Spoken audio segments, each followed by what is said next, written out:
Hi, my name is Clay Kimsey. I work here at the Bicycle Sports Shop in Austin, Texas. Today we're going to do some disc brake bleeding, specifically on a Shimano XTR 975 disc brake. It's important to bleed your disc brakes so that your brakes are working well and you stay in control while you're riding the trail. This particular brake definitely needs a brake bleed, as you can see. The lever goes all the way to the handlebar. It's not going to work for good braking performance. So let's bleed this disc brake and fix this problem. The tools you need for this particular job are pretty simple, actually. We're going to start with flat and Phillips head screwdriver, 7mm box wrench, Shimano disc brake spacer, and 2 syringes, one with a hose to attach to the bleed nipple, and some Shimano mineral oil. I really recommend Shimano mineral oil for Shimano disc brake systems. It's designed to work with it and offers the best performance. Alright, the first step, we're going to go ahead and remove the brake pads from the caliper. You know, if you get a drop of mineral oil or dot fluid on your brake pads, it'll contaminate them, and then you'll have to get a new set of pads. So for safety's sake, let's go ahead and remove these pads. You want to first remove the safety clip, and then very simple flathead screwdriver removes the pad retaining pin.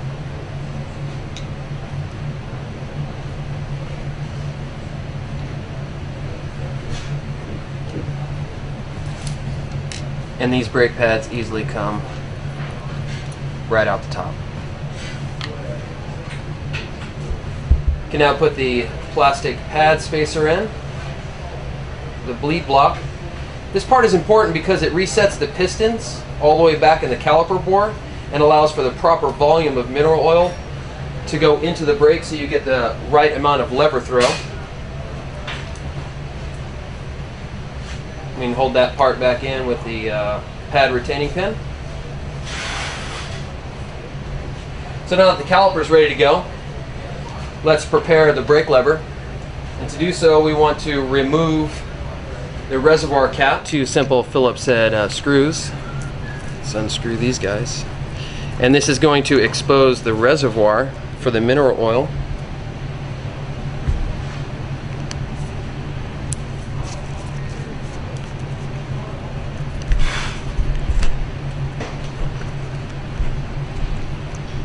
Reservoir cap, rubber bladder, and now where the mineral oil resides.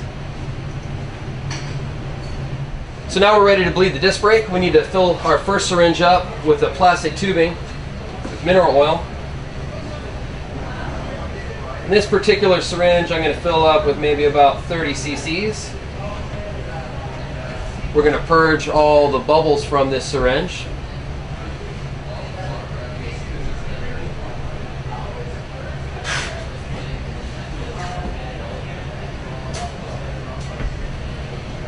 Now we're going to grab our 7mm box wrench. We're going to attach the hose to the bleed nipple on the caliper. And a nice tight fit will ensure that the syringe is not going to fall off. We're going to grab our 7mm box wrench and attach it to the bleed nipple. And attach the hose with the mineral oil to the bleed nipple. And you want a nice tight fitting hose here so that it can support its own weight and not fall off. And when you're bleeding this brake, when you open the bleed nipple, you want to open it about a 1/4 turn. If you open it more than a 1/4 turn, it's possible that you can get too much fluid flowing in past the threads and leak onto the caliper. If you have it closed too much, you're not going to let enough mineral oil flow through the brake. It's open about a 1/4 turn, and I'm going to go ahead and start pushing some hydraulic fluid into the system.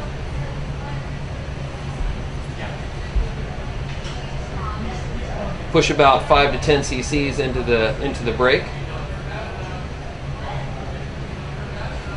Once I push about 5 to 10 cc's, what I want to try and do now is create a vacuum inside the caliper. If you simply just push fluid, there's small tiny crevices inside the caliper that a bubble can get trapped. If we withdraw fluid, it'll create a vortex and sometimes suck those bubbles out of there and give you really good brake bleed. So now I'm going to withdraw on the syringe, creating a vacuum.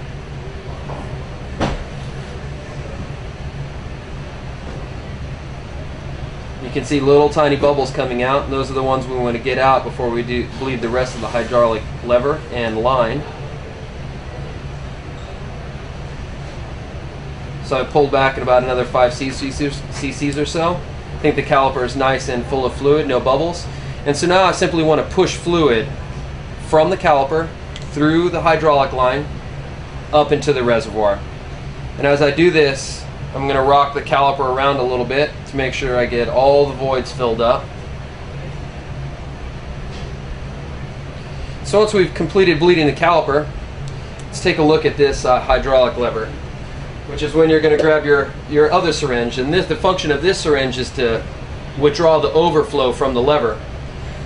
So as I push on this hydraulic fluid, filling the line up, you're going to notice the reservoir level starts to come up and tiny bubbles start to come out. And so you want to pass a good portion of this lower syringe through the disc brake to make sure there's no bubbles left over in the line.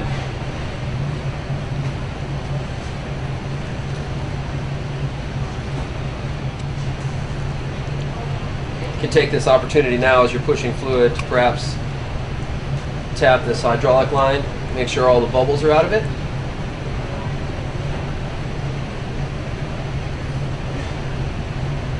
The whole time I'm still pushing hydraulic fluid up from the caliper. And as I'm filling the reservoir, I'm getting solid mineral oil with no bubbles. That means we have a good bleed on the system. I'm going to go ahead and fill the reservoir all the way to the top now. And before I disconnect the syringe from the caliper, I want to just go ahead and close it, not completely tight, and give us a little test here with our bleed block and see how firm the lever is. That lever's feeling pretty firm now. You can see that there's a couple bubbles coming up in here. It's the last little leftover bubbles that we can pump out through the lever. Good trick with a Shimano is to flick the brake lever, and that'll agitate those last bubbles and let them come up through the reservoir.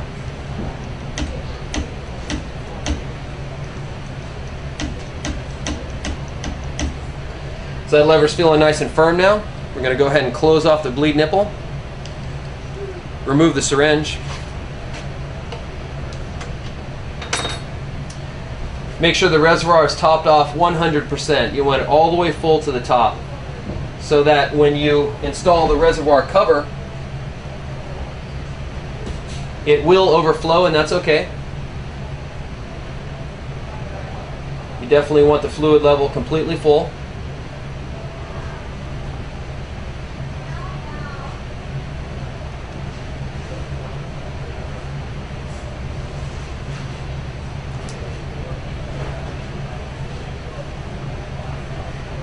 Retighten our 2 Phillips head screws.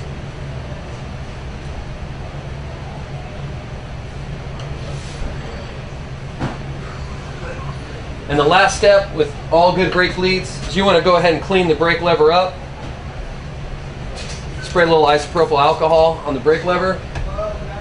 Wipe down all that mineral oil.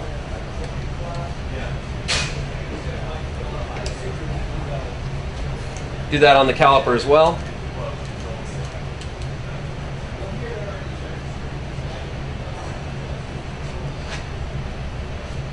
Need to finally replace the brake pads.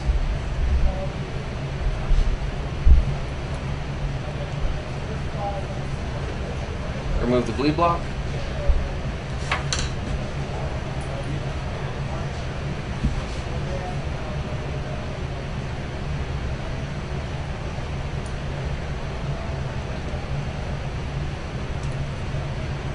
Brake pads go in from the top.